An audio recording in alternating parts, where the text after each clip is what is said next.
El cine incipiente de principios de siglo permite que Norteamérica redescubra a sus indios exterminados en masa el siglo anterior. La mayor democracia del mundo sigue sin reconocer los derechos de las minorías. Los indios que han sobrevivido se rebelan ante el modelo impuesto, ante el crisol de gente procedente del otro lado del océano. A ellos les han encerrado en reservas cada vez más fragmentadas.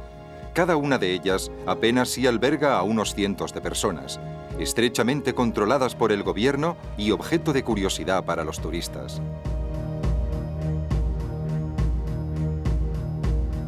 Los primeros habitantes de América no se convertirán en ciudadanos de su propia patria hasta 1924.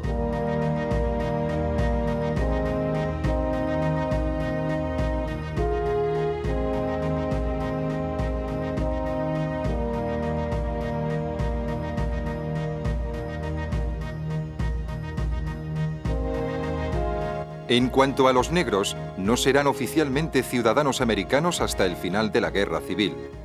En 1913 celebran el 50 aniversario de la abolición de la esclavitud.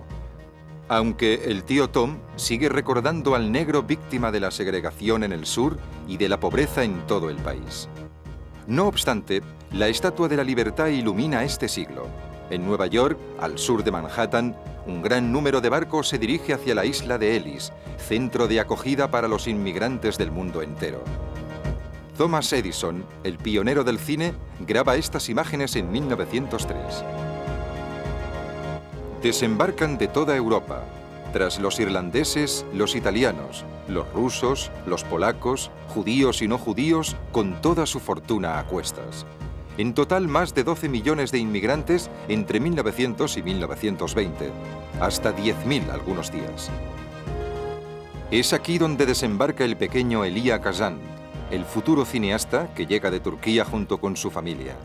50 años más tarde, contará su odisea en América. Una América cuyos nuevos ciudadanos enarbolan con esperanza su nueva bandera.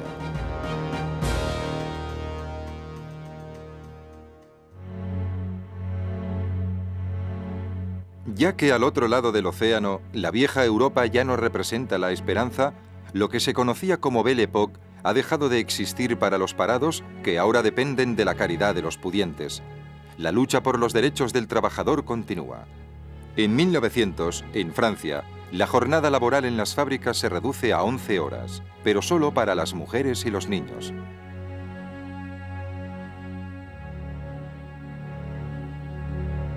En la estación del norte de París, una gran huelga enfrenta a los ferroviarios y a las fuerzas del orden.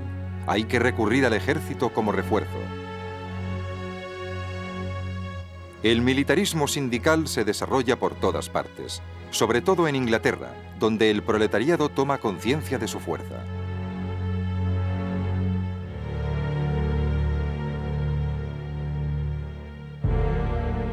Pero rápidamente todo el mundo se ve envuelto en la primera gran carnicería del siglo.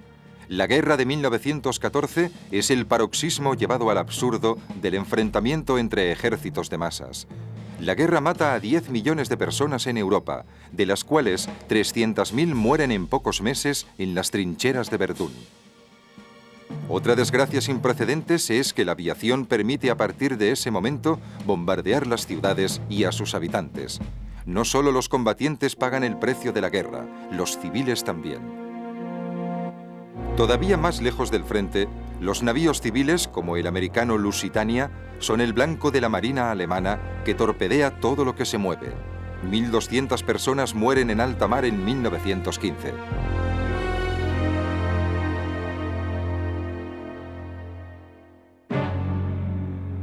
Gracias a la guerra, Estados Unidos vive unos años de prosperidad, pero el capitalismo patina una vez más. La crisis de 1929 deja en la calle a 12 millones de parados, una cuarta parte de la población activa.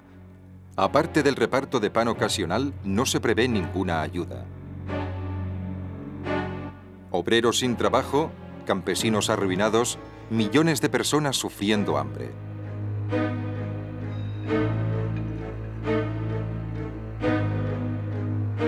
En este mundo, al que no podemos todavía calificar de desarrollado, ya no se trata solo del derecho al trabajo, sino también de los derechos en el trabajo. Se exige el fin de los despidos, mejoras salariales y una vida decente.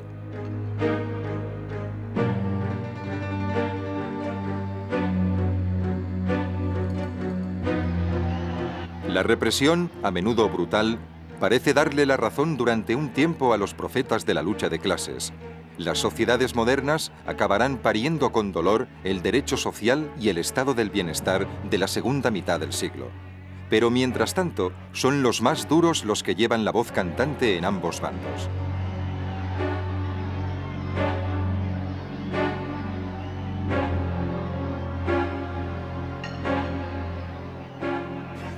Ya no respetan ni a los trabajadores, y los esquiroles antihuelguistas se ganan unas palizas descomunales.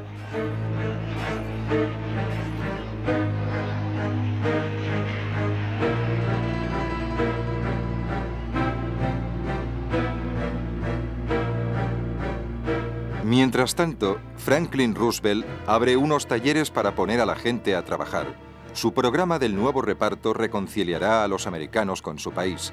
En esta parte del mundo, una mujer entrará a formar parte de los anales de la historia como una gran figura de este siglo.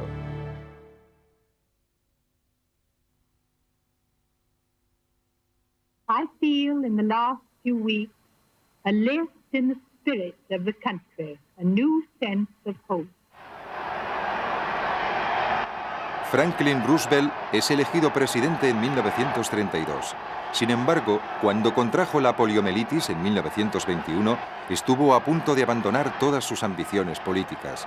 La responsable de encarrilar de nuevo su vida es su mujer, Eleanor Roosevelt, una prima lejana con la que comparte apellido y que es 2 años menor que él. La victoria de su marido también es suya. Esta gran patricia neoyorquina desempeña sus funciones familiares y sociales tal y como exige la época.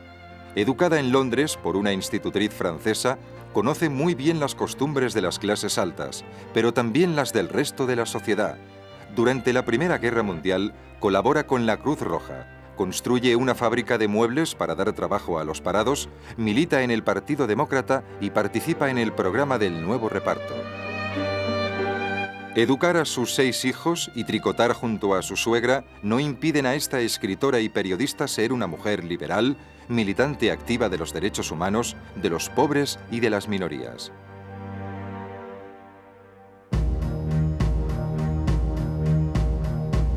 Y para ella, las mujeres son la principal minoría. El movimiento feminista existe desde hace mucho tiempo, pero se ha intensificado desde principios de siglo, sobre todo en Inglaterra, donde las sufragistas son las primeras en obtener el derecho al voto, en 1918. En Francia, las mujeres no conseguirán este derecho hasta 1945, aunque en Estados Unidos es un hecho desde 1920. Este es el primer gran logro de la acción civil no violenta, un gran progreso para la mitad de la humanidad. Eleanor Roosevelt se implica de lleno en esta lucha centenaria. Para ella, aún quedan cosas por hacer. The subject that we are concerned with seems to me extremely important. You know, it's a matter of history, what women have done in the last 100 years. Now, we have to think through what our objectives are for the next 100 years. Las actividades sociales de Eleanor Roosevelt tomarán con la llegada de la Segunda Guerra Mundial un giro más militar. La primera dama visita los frentes del Pacífico, donde anima a los soldados. Esto es una primicia en la historia americana. Su marido muere en 1945, pero ahora empieza una nueva carrera para Eleanor Roosevelt, un nuevo combate. Cuando la nombran delegada de los Estados Unidos en la ONU, hace que la Asamblea General apruebe en París, el 10 de diciembre de 1948, el texto de la Declaración Universal de los Derechos Humanos. President, fellow delegates, we are all agreed, I'm sure, that the Declaration must be approved by this Assembly at this session. It is a declaration of basic principles of human rights and freedoms, to be stamped with the approval of the General Assembly by formal vote of its members, and to serve as a common standard of achievement for all peoples of all nations. Thank you.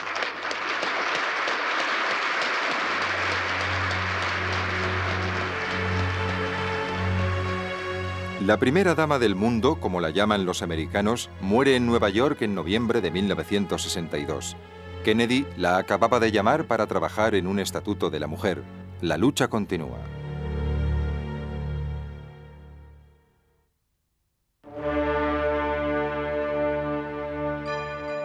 La Declaración de los Derechos del Hombre debería de acabar con la ola de violencia que ha conducido a la guerra. Los años 30 han sido terribles. China, sumergida en la anarquía a causa de la guerra civil, es una presa fácil para los japoneses que se embarcan en una guerra sin piedad.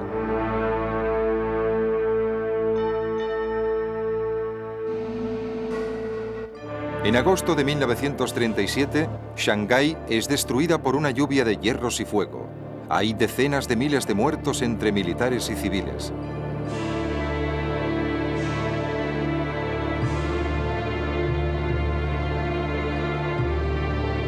Algunos meses más tarde, tiene lugar el saqueo de Nankín.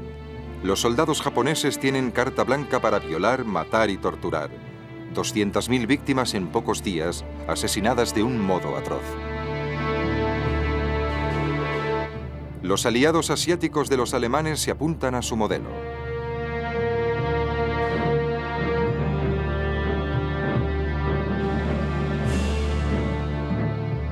Desde 1933, la noche nazi ha caído sobre Alemania y una ideología fanática defiende la supremacía de la raza.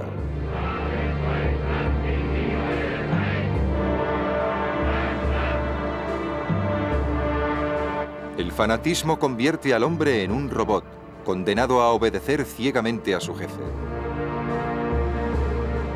Se rechaza cualquier desviación, cualquier diferencia y cualquier pensamiento independiente.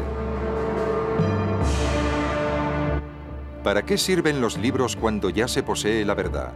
¿Para qué escribir si ya hay un jefe que piensa por todos?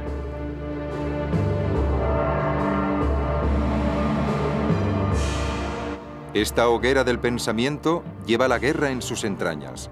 Una guerra que enciende a toda Europa y que se convierte rápidamente en la más sangrienta del siglo y de la historia. 50 millones de muertos en 6 años. Desde la Guerra Civil Española de 1936, los civiles se han convertido en las principales víctimas de un conflicto que enfrenta a 2 sistemas sociales y no a 2 países. Marionetas de una guerra psicológica, se ven acosados por los terribles bombardeos, obligados a hacinarse en los refugios o a vagabundear entre las ruinas.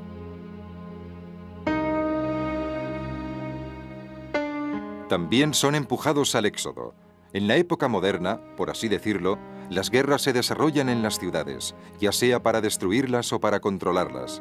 Solo el campo ofrece alguna seguridad. En toda Europa, mujeres, niños y ancianos son expulsados de sus casas.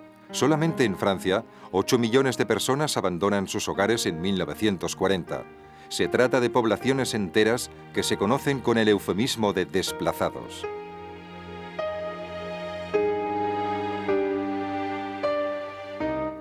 Pero un pueblo va a sufrir todavía más que los otros. En todos aquellos lugares en los que la peste negra causa estragos, se pone a los judíos bajo vigilancia, reagrupándolos y marcándolos con la estrella amarilla. Los niños no se sienten en peligro, aunque no saben que ellos correrán la misma suerte que sus padres.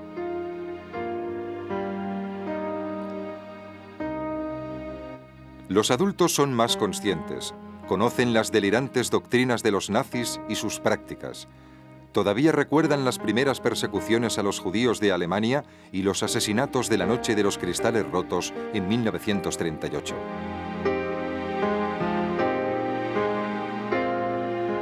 Los mayores ya han sido víctimas del antisemitismo y de los pogromos de principios de siglo en la cercana Rusia. Aunque lo peor está por llegar.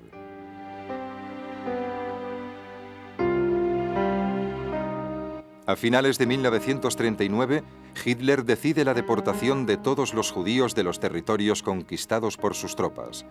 Este nuevo éxodo, forzado y metódico, precede al mayor de los crímenes, un crimen del que no quiere testigos, aunque a pesar de ello los hay. Uno de ellos hará de memoria colectiva.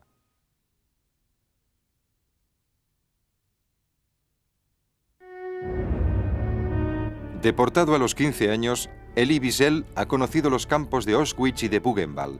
Su madre, su padre y su hermana han muerto. Él ha sobrevivido. Ahora vuelve y recuerda. Este es su pueblo natal, Sighet, en Transilvania, al que el joven Elie, hijo del tendero y miembro de la coral hasidista, regresa 26 años después. I was standing there in the stage with all of the Jews of this day.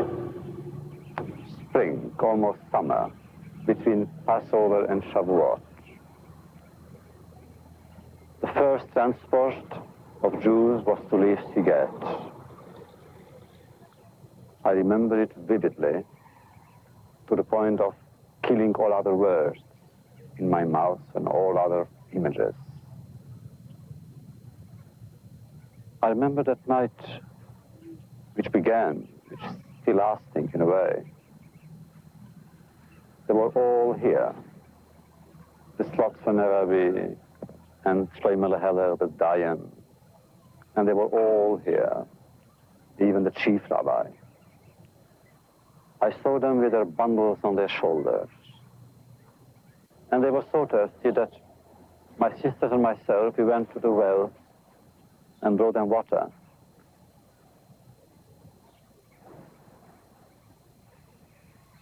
Then, 3 days later, I was myself among them. Still am. Después llegaron el tren plomizo y las vías desiertas. Amontonados en barracones y hambrientos esperan la muerte. No por lo que han hecho, sino por lo que son. Todos murieron, excepto Elie Wiesel, que se salvó de milagro. De los demás, solo queda el nombre.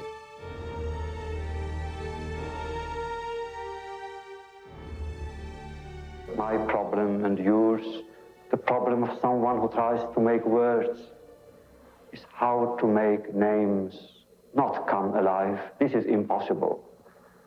But how to make them sing.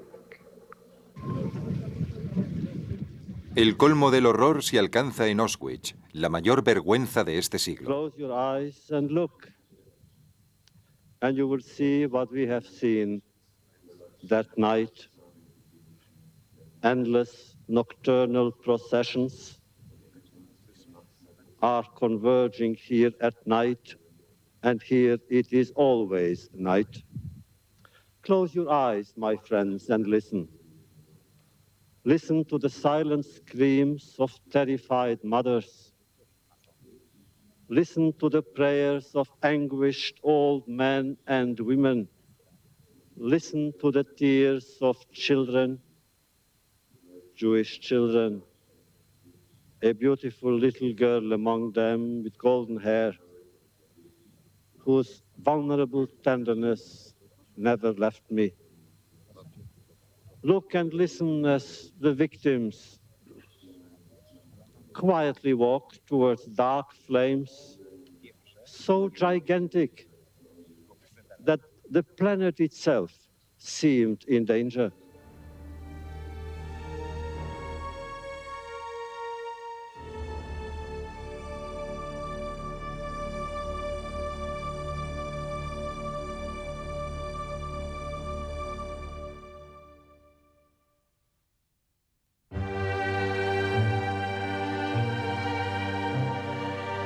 La emigración de judíos hacia Palestina, que ya había comenzado a principios de siglo, se aceleró con el genocidio. Legales o clandestinos, los recién llegados proceden de toda Europa.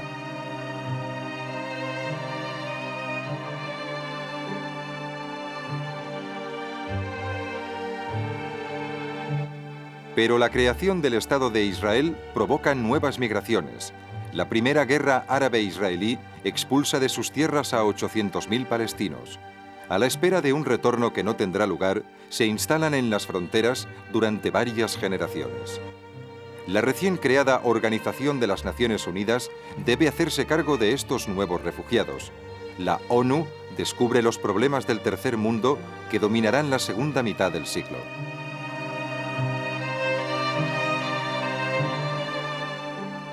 El fin de los imperios coloniales será caótico. India es víctima de su propia demografía. La población pasa de 270 millones en los años 20 a 400 millones en 1940. El hambre causa 3 millones de víctimas en Bengala.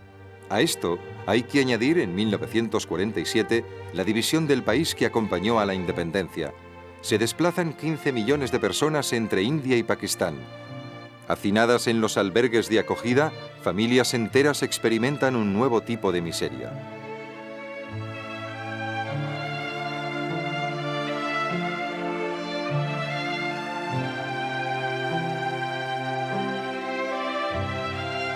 También en China, la guerra civil y la victoria de los comunistas empujan hacia el mar a miles de chinos, entre soldados nacionalistas y civiles.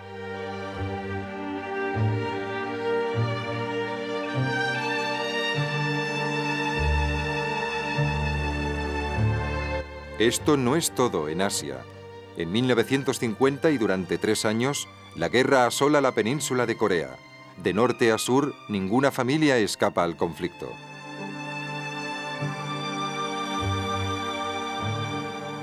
África es demasiado miserable como para que haya guerras.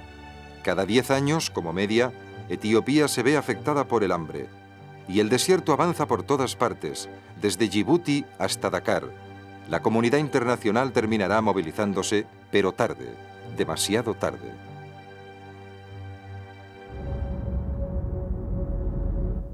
África no es solo la víctima de la miseria. En Sudáfrica, el país más rico del continente, estallan las revueltas a principios de los 50. Blancos y negros se enfrentan y los motines se sofocan a base de garrotazos. Los negros, que son el 70% de la población, ya no soportan más la dominación blanca. Todavía serán ciudadanos de segunda durante 40 años más. En Estados Unidos, el Ku Klux Klan se siente a sus anchas a principios de siglo. En 1925, 40.000 de sus 5 millones de afiliados desfilan por las calles de Washington ante 200.000 espectadores.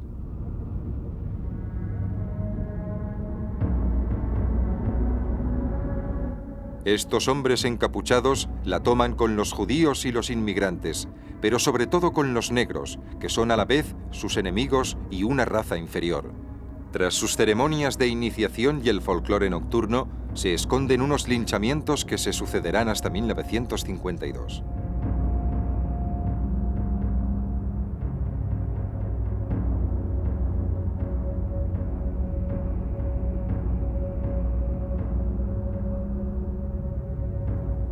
Después de esto, el sur racista rechazará el fin del segregacionismo decretado por Washington. En 1957, 1000 paracaidistas federales escoltan a los primeros alumnos negros de una escuela blanca en Little Rock, Arkansas. Estos valientes precursores rompen el tabú secular que obliga a negros y a blancos a vivir, viajar, estudiar y divertirse por separado. En esta época, 24 de los 48 estados norteamericanos prohíben los matrimonios mixtos. La situación se convierte en insostenible. Estallan manifestaciones por todo el sur que sofocarán el gran arsenal represor de una policía arrogante y brutal.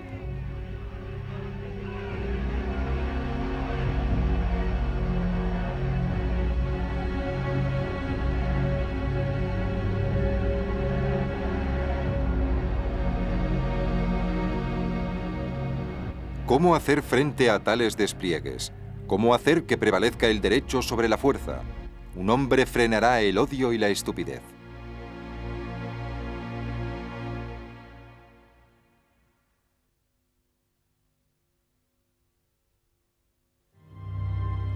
Este pastor, nacido en Atlanta, se hace famoso en 1955 durante la organización de un boicot a los autobuses de Alabama. Él dirige las manifestaciones en todo el sur, lo que le cuesta varios arrestos, como este, filmado y comentado en directo. A motorcycle jumps the curb.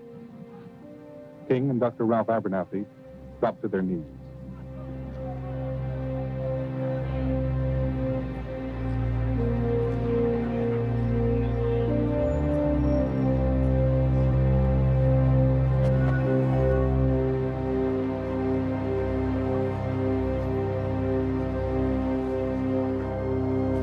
Este arresto no cambia nada. No se puede encarcelar durante demasiado tiempo a este militante conocido en todo el país y en el mundo entero, cuyo único error es exigir que se aplique la ley y nada más que la ley a través de protestas pacíficas. Este es el mensaje de Martin Luther King para sus amigos y también para los que no lo son. I hope we are committed to nonviolence. I am convinced that nonviolent resistance is the most potent weapon available to oppressed people in their struggle for freedom and human dignity.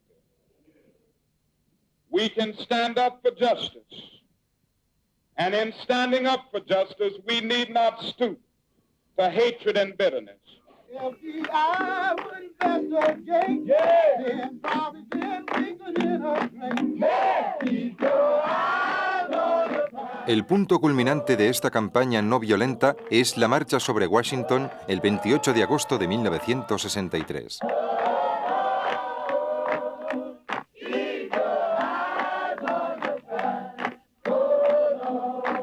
Más de 200.000 americanos se dirigen hacia la capital federal.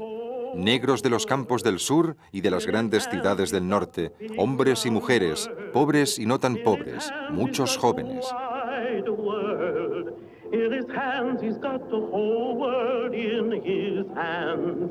He's got the wind and the rain. In his hands, he's got the moon and the stars. In his hands, he's got También muchos blancos que por fin descubren a esa raza con la que se codean desde hace tanto tiempo, pero que no veían. El movimiento a favor de los derechos civiles es asunto de todos, en una América de los jóvenes y en un momento de reconciliación. Libertad ahora. Con este eslogan, los manifestantes hacen saber que no se pueden limitar a pedir la abolición de la esclavitud y el fin de los linchamientos. El sur profundo, la nueva América, pide más.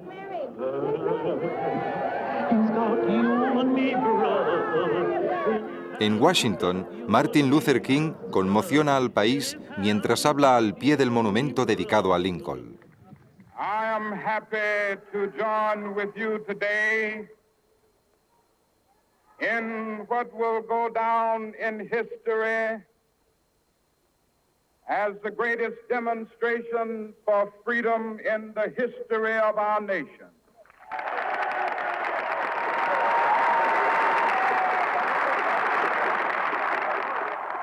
I have a dream that one day on the red hills of Georgia,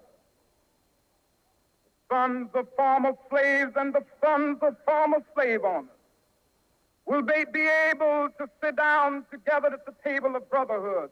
I have a dream that my 4 little children will one day live in a nation where they will not be judged by the color of their skin, but by the content of their character. I have a dream today. Let freedom ring from Lookout Mountain of Tennessee. Let freedom ring from every hill and molehill of Mississippi, from every mountainside. Let freedom ring, and when this happens, when we allow freedom ring, when we let it ring from every village and every hamlet, from every state and every city, we will be able to speed up that day when all of God's children, black men and white men, Jews and Gentiles, Protestants and Catholics, will be able to join hands and sing in the words of the old Negro spiritual, free at last, free at last. Thank God Almighty, we are free at last.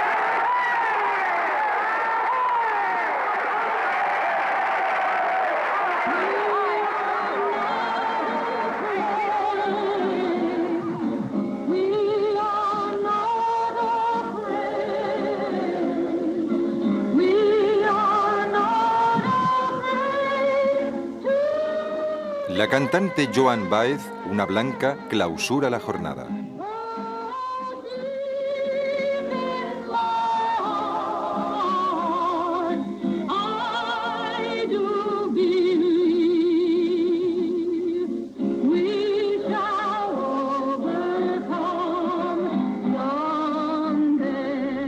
Solo ha sido un sueño. El 4 de abril de 1968, Martin Luther King, Premio Nobel de la Paz, muere asesinado en Memphis. La violencia ha ganado.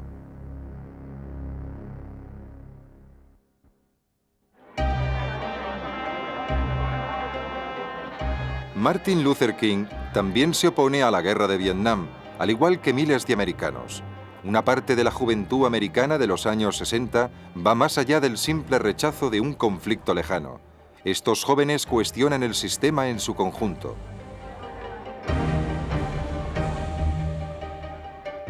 Surge una nueva militancia, que va desde la extrema izquierda hasta el pacifismo, pasando por el anarquismo. Los campus se agitan y las sentadas se multiplican con el lema «Haz el amor, no la guerra».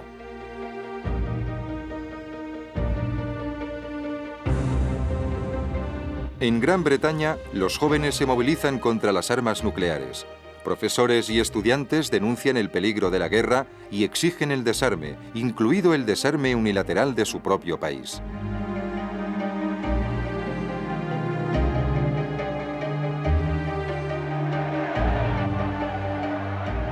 En París hay enfrentamientos por todas partes. Los ladrillos revolucionarios vuelan en el barrio latino en mayo del 68. La generación gloriosa de los años 30 no sabe lo que es la guerra. Se ha acostumbrado al crecimiento económico y a una democracia consolidada, y no aspira a otra cosa.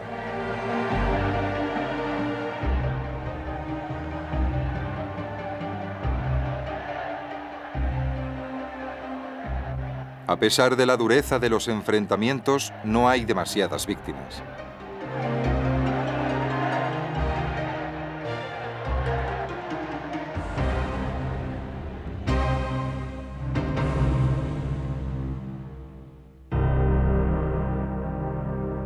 En el otro extremo de Europa, la gente sabe muy bien de qué carece. La invasión soviética pone fin a la bocanada de aire fresco de la primavera de Praga. Jan Palach, un joven estudiante, se inmola quemándose vivo para denunciar la opresión. En enero de 1969, una comitiva acompaña su féretro por toda la ciudad. La dureza de una dictadura sombría entierra las esperanzas de toda una generación.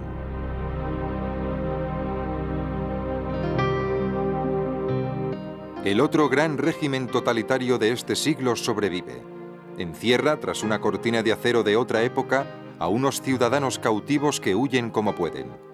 200.000 húngaros llegan a Austria en 1956 gracias a esas ansias de revolución contenidas en su sangre. Se trata de todo un pueblo que se resiste a la ocupación extranjera.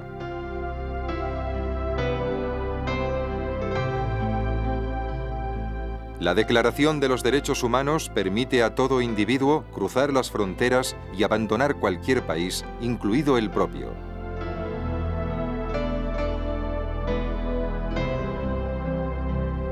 Estos hombres, mujeres y niños adquieren este derecho con gran esfuerzo personal y después de que muchos se autoexilien. Los alemanes del Este castigarán a su régimen, que se cree dueño de la población, del mismo modo, con un éxodo masivo. Tamaña pretensión será la perdición de este régimen, así como la de muchos otros, sobre todo gracias a otro gigante de este siglo.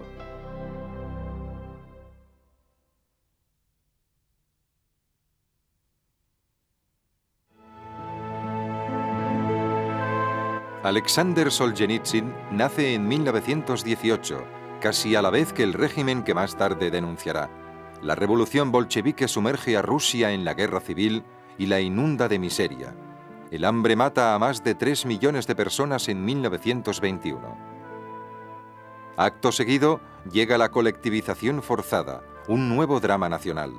Se detiene a los campesinos y se les deporta en masa. Los rebeldes se juzgan sumariamente. Solzhenitsyn correrá la misma suerte unos años después, y esto marcará toda su vida. Почему-то смутное желание и направление это родилось во мне очень рано, лет в 8-9. А потом жизненный опыт мой крутой, тюрьма, лагерь, просто повернули мою работу и, обогатив меня этим опытом, заставили ее изображать. En febrero de 1945 arrestan a Solzhenitsyn porque su correspondencia privada contiene mensajes subversivos. Se convierte en un zec, uno de los millones de detenidos transferidos de un campo a otro, de una isla a otra, de lo que se da en llamar el archipiélago de la Gulag, la red de campos de concentración comunista.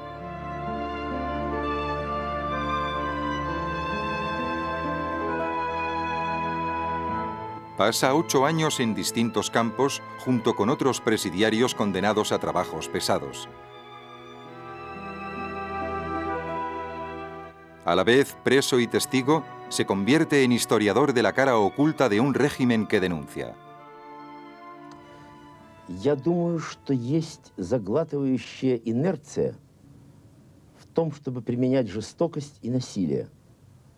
И даже если вначале кто-либо имел идеальные цели потом, так сказать, на более позднее время, то действительно в этой заглатывающей инерции он не может выскочить из нее.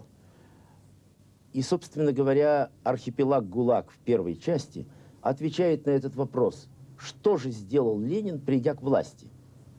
Да, когда все силы интеллекта и ума употреблены на захват власти, не остается сердечных сил для того, чтобы подумать об обещанном раю.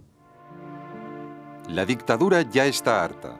En 1974 vuelven a arrestar a Solzhenitsyn y lo exilian a Alemania. Allí se reencuentra con su joven esposa y sus 2 hijos, que también han sido expulsados de su patria.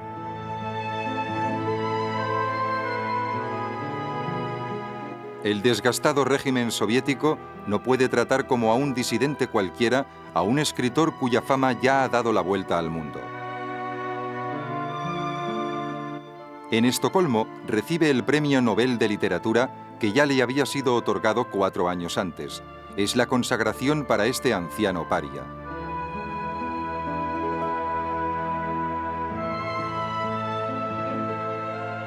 Pero también el principio de un largo exilio en los Estados Unidos, una nueva prueba para un escritor muy unido a su tierra y que no entiende ni acepta los valores americanos. Su corazón sigue en Rusia, donde sus obras terminarán por dar sus frutos. El comunismo cae como el coloso carcomido en el que se ha convertido, pero la recuperación será larga. Para Solzhenitsyn, que regresa a su patria tras 20 años de exilio, las penurias de Rusia todavía no han terminado. Я предупреждал и писал, что выход из коммунизма будет очень опасен, очень тяжелый. Может быть, удастся как-то выйти лучшим образом. Он начался, если начался считать с 1985 года, самым идиотским, самым неуклюжим, самым ужасным, самым вредным способом. И мы сумели после всего ужаса коммунизма навредить сами себе еще вот в эти годы.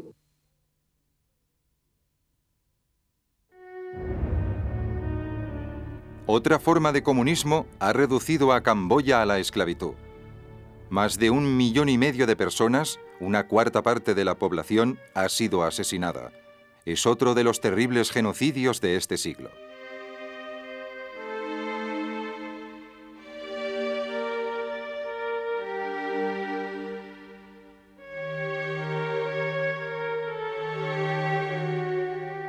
Durante la misma época, 3 millones de vietnamitas intentan huir por mar de su país, que ahora es comunista. Salvadnos, estamos en peligro, dicen las pancartas de estos emigrantes en las inmediaciones de Malasia, pero no hay sitio para ellos. Lo cierto es que realmente corren peligro. Están expuestos a los naufragios y a los piratas. Miles de estos emigrantes son despojados de todos sus bienes. Los hombres son asesinados y las mujeres y los niños sistemáticamente violados. Los supervivientes de esta pesadilla serán un cargo de conciencia para la humanidad. El despertar religioso conduce a otros fanatismos. Irán rechaza la tutela extranjera, pero predica la intolerancia y el odio. Incluso incita al asesinato de aquellos que blasfeman en contra del Islam en todo el mundo. Tras el culto a un líder religioso y la exaltación de los mártires, se perfila el terrorismo y sus miles de víctimas.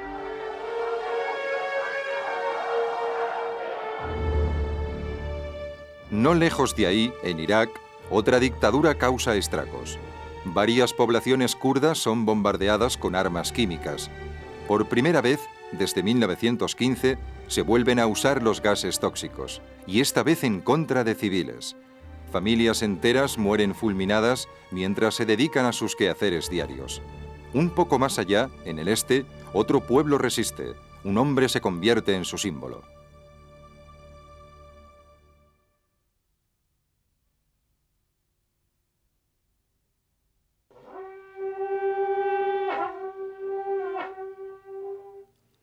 El Tíbet ha preservado una cultura milenaria.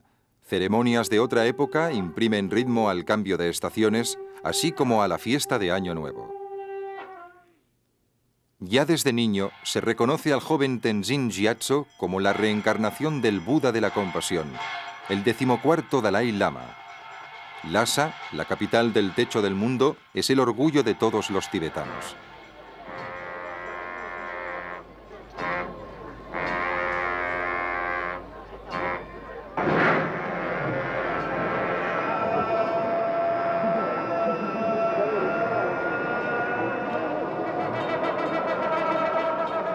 Tíbet ha vivido a través de los siglos al abrigo de sus montañas y de la lejana protección británica.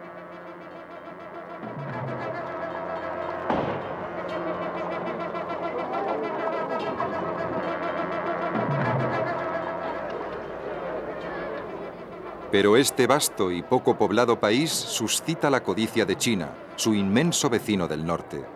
Su peculiar civilización, su religión, su cultura y sus tradiciones están en peligro.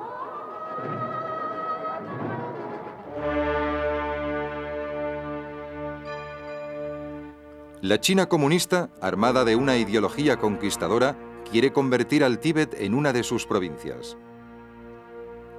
Invitan al Dalai Lama a Pekín, en calidad de negociador y rehén. No volverá a Lhasa hasta 1955, pero bajo un estatuto de autonomía bastante reducido.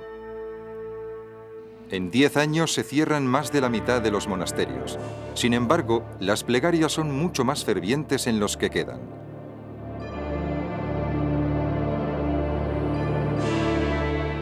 Será en uno de estos monasterios donde el Dalai Lama consume su iniciación.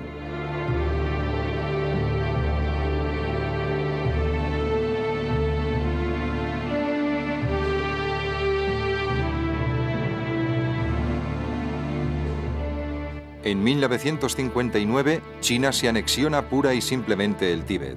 El Dalai Lama tiene que huir a la India. Desde entonces, el Tíbet vive bajo la opresión. La ocupación militar china viene acompañada de una colonización masiva. En poco tiempo, los tibetanos pasan a ser minoría en su propio país.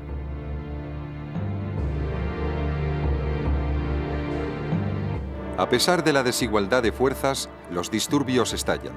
Una policía cruel y despiadada que considera los monasterios como focos de resistencia no duda en profanarlos y en grabar sus propias fechorías.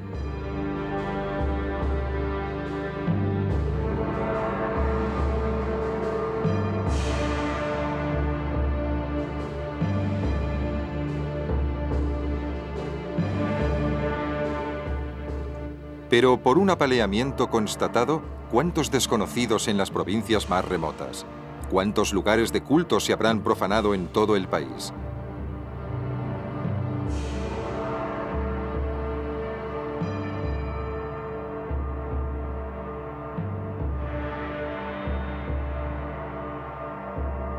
¿Cuántas víctimas anónimas habrán torturado y asesinado?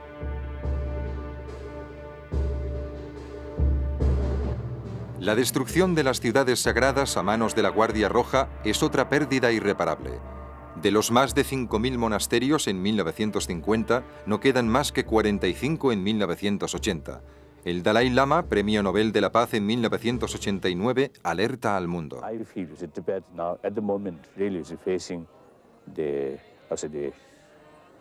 threat of extinction of Tibetan nation with its unique cultural heritage. Usually I describe it as a Buddhist culture which very much, you see, based on ahimsa, non-violence and compassion. En efecto, esta es la única arma con la que cuentan 6 millones de tibetanos para enfrentarse a más de 1.000 millones de chinos. Pero no ocultan sus sentimientos, y mucho menos cuando en 1979 los tibetanos en el exilio pueden por fin visitar su patria. De más allá de las montañas llega el perfume de una libertad perdida. La nueva generación conserva el espíritu y las tradiciones de sus mayores. Esto, en cierto modo, es una forma de resistencia. Es su manera de ser fiel a aquel cuya tenaz espiritualidad servirá de ejemplo al mundo entero.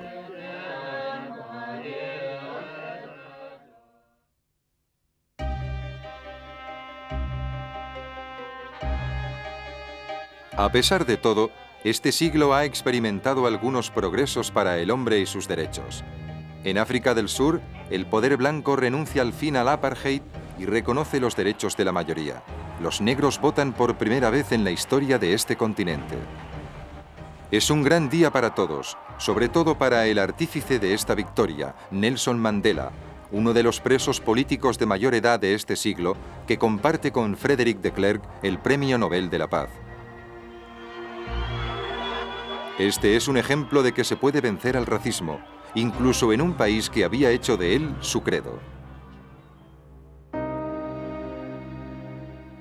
Pero en otro país africano, Ruanda, más de 500.000 personas son asesinadas, simplemente por ser hutus o tutsis. Los supervivientes de este nuevo genocidio eligen la vía del éxodo. Entre los inocentes se esconden muchos asesinos.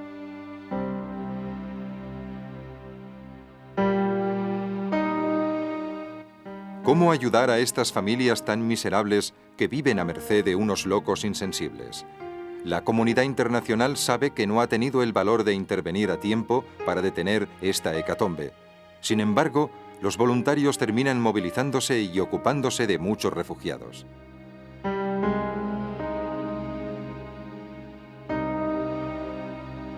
En Etiopía, la sequía y las migraciones masivas provocadas por la dictadura tienen como resultado una nueva hambruna.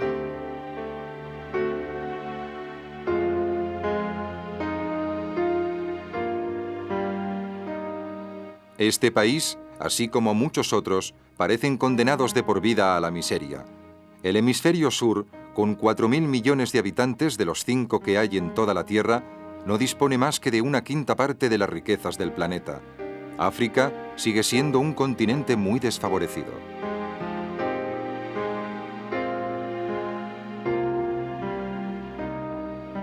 Pero el resto del mundo, alertado por los medios de comunicación, se muestra un poco menos indiferente. El empleo de las fuerzas internacionales y de la ayuda humanitaria se convierte en una práctica admitida en nombre del derecho de injerencia e incluso del deber de injerencia. Pero estas pequeñas ayudas procedentes del inaccesible mundo civilizado son poca cosa. Sigue sin haber esperanza para aquellos cuya historia en realidad todavía no ha empezado. Nada librará al hombre, a todos los hombres, de tener que luchar por sus derechos, todos sus derechos. Ni siquiera una ayuda que, aunque bienvenida, resulta insuficiente.